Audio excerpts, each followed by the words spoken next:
कभी सोचा है क्या होगा अगर मैं आपसे कहूं कि भगवान कृष्ण भी किसी के सामने सिर झुकाते हैं। ब्रज में एक संत हुए जिन्होंने यह कहने का साहस किया, और वह कोई देवता नहीं, कोई अवतार नहीं, बल्कि श्री राधा हैं। यह कोई भावुक कथन नहीं था, यह उनका अनुभव था, जीवन का सत्य था। और वही सत्य था पूज्य श्री हित हरिवंश महाप्रभु जी का जीवन। ब्रजभूमि जहाँ हर कण में राधा कृष्ण की लीला गूंजती है। उस समय ब्रज में अनेक भक्ति धाराएं प्रवाहित थीं। चैतन्य महाप्रभु का कीर्तन आंदोलन, वल्लभाचार्य जी का पुष्टि मार्ग परंपरा पर हित हरिवंश महाप्रभु का मार्ग पूर्णतः राधा केंद्रित था, जो कृष्ण के पीछे नहीं, सीधे राधा के हृदय तक पहुंची। बाल्यकाल से ही उनमें अलौकिक कोमलता थी।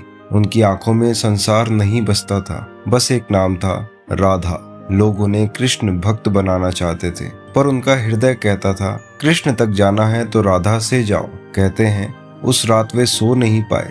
हृदय में एक ही पुकार थी, ब्रज आओ, ब्रज आ जाओ। और प्रातः होते ही उन्होंने सब कुछ छोड़ दिया और वे वृंदावन आ गए। वृंदावन में उस समय भक्ति की कई धाराएं बह रही थी। कृष्ण के बाल रूप की उपासना, माधुर्य भाव, दास्य भाव। पर हित हरिवंश महाप्रभु ने जो कहा वह बिल्कुल अलग था।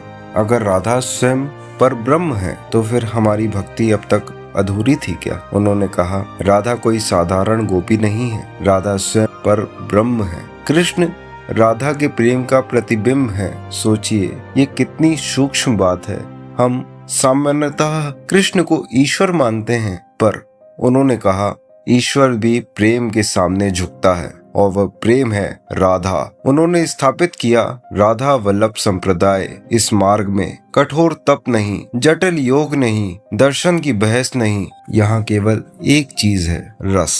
जी हाँ दोस्तों, रस। यह भक्ति गिनती की नहीं है, यह साधना उपलब्धि की नहीं है, यह प्रेम की सहज धारा है। वृंदावन में उन्होंने स्थापित किया राधा वल्लभ मंदिर। आज भी जब आप उस मंदिर में जाएंगे आपको एक अनोखी बात दिखेगी। वहाँ श्री कृष्ण विराजमान है, पर श्री राधा की मूर्ति नहीं है। उनके स्थान पर केवल एक मुकुट रखा हुआ है। ऐसा क्यों? क्या आप जानते हैं? क्योंकि राधा को सीमित रूप में बांधा नहीं जा सकता। वे मूर्ति से परे हैं, वे अनुभव हैं, वे उपस्थिति हैं जो दिखती नहीं पर हर क्षण होती है। एक बार किसी विद्वान ने उनसे पूछा, आप कृष्ण की उपासना क्यों नहीं करते? महाप्रभु मुस्कुराए। उनकी मुस्कान में ही उत्तर था। उन्होंने कहा, मैं उस शक्ति की उपासना करता हूँ जिसे कृष्ण भी पूछते हैं। यह वाक्य केवल तर्क नहीं था, यह रस की पराकाष्ठा थी। उनकी रचनाओं में हित शब्द बार बार आता है। हित अर्थात कल्याण, पर यह कल्याण सांसारिक नहीं, ये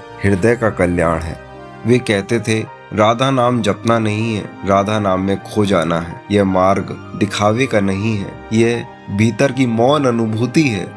आज हम भक्ति में भी परिणाम ढूंढते हैं। कितनी माला हुई, कितने व्यूज आए, कितनी प्रसिद्धि मिली, पर हित हरिवंश महाप्रभु का जीवन कहता है, जहाँ गणना शुरू हुई वहाँ रस कम हो गया। राधा भक्ति गिनती से नहीं मिलती, वे मिलती है समर्पण से। जब साधक कह दे, अब मैं नहीं केवल तुम, तभी हमारी राधा प्रकट होती है। ब्रज में आज भी जब संध्या आरती होती है तो ऐसा लगता है जैसे समय रुक सा गया हो, जैसे महाप्रभु की वाणी हवा में तैर रही हो। राधा ही आधार है, राधा ही सार है, राधा ही परम है। अगर आप भक्ति के मार्ग पर हैं और कभी कभी उलझ जाते हैं कि जपें या न जपें, गिने या न गिने, दिखाएं या न दिखाएं, तो इन संत को याद कीजिए। उन्होंने कुछ सिद्ध नहीं किया, उन्होंने कुछ साबित नहीं किया, उन्होंने बस प्रेम किया और वही उन्हें अमर कर गया। शायद इसलिए ब्रज की धूल आज भी गवाही देती है कि एक संत आया था जिसने राधा को सिंहासन पर बैठाया और स्वयं उनके चरणों में बैठ गया, और वही है सच्ची भक्ति। आज अगर आप सच में भक्ति को समझना चाहते हैं तो जप को मत गिनिए, व्यूज मत देखिए, बस प्रेम कीजिए, क्योंकि जहाँ गिनती समाप्त होती है वहीं से राधा प्रकट होती है। तो आज बस एक बार अपनी आंख बंद करके धीरे से कहें, राधे